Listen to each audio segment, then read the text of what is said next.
Gemini users on Mac will now be able to talk to the AI chatbot from any window on their computer with a single press.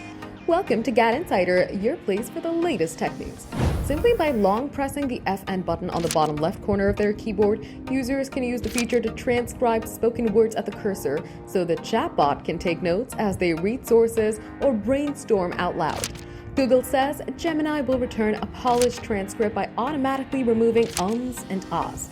If users opt into the chatbot's screen-aware reasoning capability, Gemini will be able to see and understand what's on the screen and identify open apps to perform complex tasks. For instance, users can highlight text in an open PDF document and then press FN to tell Gemini to create a summary for it.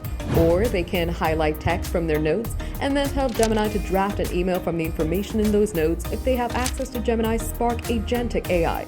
Users can also use Gemini to generate images for them by vocally describing what they want to see or getting the chatbot to look at ideas open on their screen. Google launched its native Gemini app for macOS in April, a day after it released the native Windows app.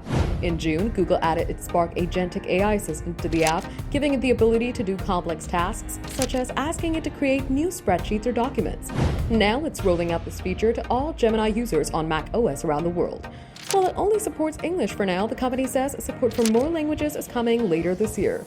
For more updates, subscribe to GadInsider, like and share the video, and don't forget to press the bell icon so you never miss any update.